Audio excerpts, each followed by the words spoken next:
So, you got your first gig. If you're anything like I was, you're a ball of anxiety right now. But don't worry, you can do it. I've been playing guitar professionally in the DC Baltimore area for the last 5 years, and I want to share some things that I've learned in that time. Let's go over 10 tips to help you nail your first show.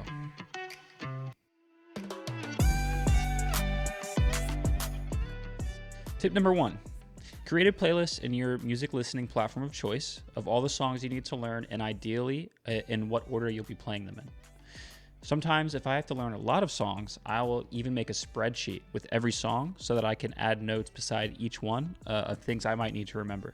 For example, tune down to drop D on this one, switch guitars here, guitar starts the song, come in on beat 3. You'll need X or Y effects for this one. When it comes down to the wire at the actual show, you're not going to want to be second guessing this stuff. It has to be ingrained in you. Tip number 2, learn all that you can about the venue itself. Are there special rules for load in and load out? What time is load in? What time is sound check? Find out what gear you're going to need to bring to ensure that you're more than prepared for whatever situation you're faced with. This means extra power cables, an extension cable, power strip, your own monitor if it's not being supplied to you, extra instrument cables of varying lengths. The last thing you want to do is show up and not have what you need to play the gig.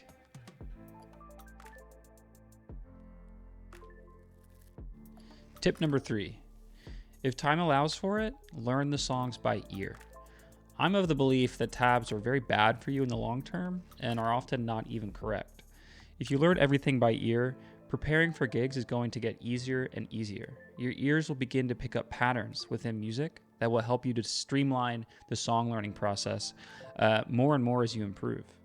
That being said, find the song learning process that works for you. Try and learn the exact parts from the record if possible. If there are iconic solos, try and learn them note for note, or at least get really close.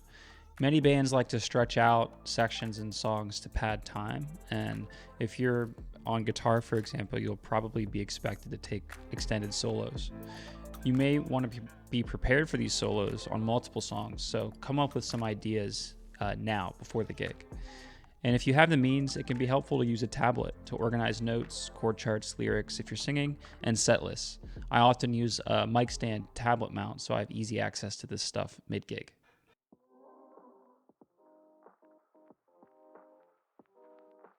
Tip number 4, simulate the gig environment when practicing.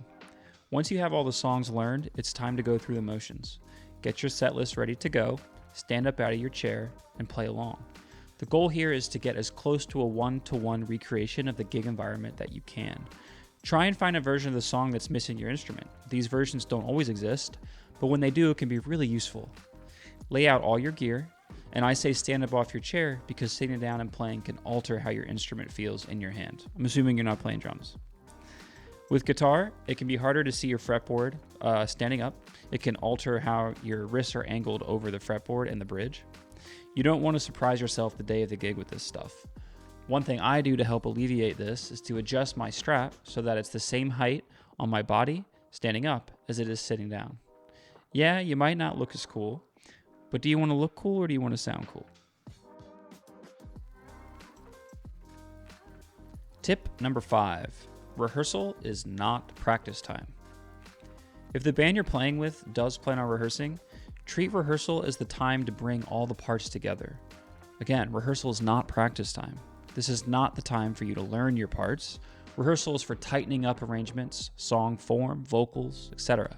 Rehearsals flow efficiently and effectively when everyone comes prepared. This is a great time to figure out if all your sounds meld with the rest of the band.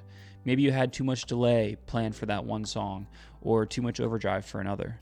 If this band has been playing for a while, they may have alternate arrangements or personal touches on songs, and this is your chance to try and learn all that stuff. If this is your first time meeting the other band members, make sure to introduce yourself and chat with everyone as much as you can.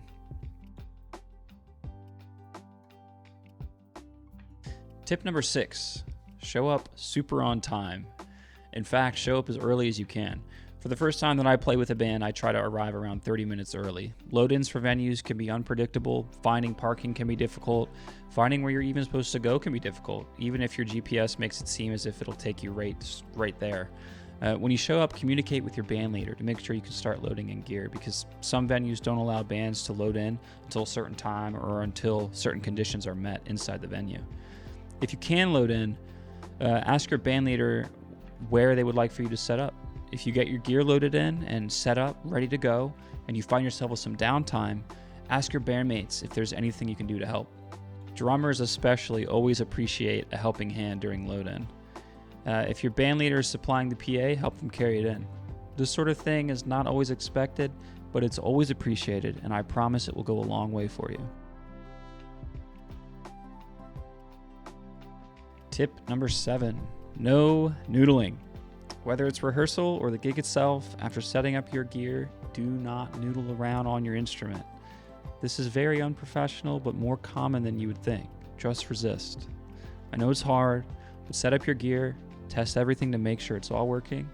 Try and guess an appropriate volume level for now. You might have a sound check later where you can refine that, and then put your instrument safely away. This is also your chance to ask your band leader if there's any other last minute things that you should know about. Arrangement changes, setlist changes. If there is a sound check, and there isn't always one, do your best to make sure you're at a volume where you can hear yourself, but you aren't blowing away the rest of the band. And then finally, be on stage or backstage and ready to go when the time comes. Tip number 8, be professional, but don't forget to have fun. So the gig's starting. You've prepared for this and you're ready. Make sure to stay in your lane, play the parts you practice, and have a great time. Yes, you are here to do a job, but you're also here to have fun, and you're here to help others have fun as well. So pay attention to the musical cues given to you by either your band leader or other band members. Certain bandmates may also pull the music a certain way. Try and tune into this stuff and match the dynamics. Remember, this is not necessarily your chance to be a rock star. This is your chance to prove to the rest of the band that you can be a team player and support a band leader. This is what gets you gigs. Tip number 9, the gig ends when you're in your car driving away, not when the final song is over. This is another opportunity for you to prove that you're a team player and are a valuable asset to a working band. Help tear down, wrap cables, unload gear to vehicles, talk with the band and ask questions about how they felt or what they would like changed. Talk to people in the crowd. Make sure to thank the band for the opportunity of playing with them. Humility goes a long way. Finally, tip number 10. Personality and preparedness are above all else. Simply being prepared can overcome so many obstacles in music. Preparedness can trump chops. Preparedness can trump your knowledge of theory. It can trump how fancy your gear is or isn't. So if you put the time and effort into being prepared for your gig, you're going to knock it out of the park. I guarantee it. Too often I show up to a gig and there's a musician who simply did not sufficiently take the time to learn the material. Don't be that musician.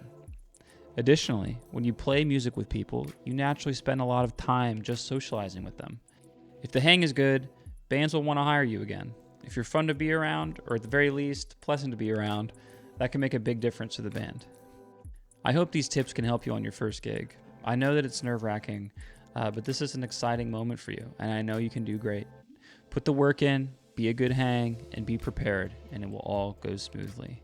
Good luck.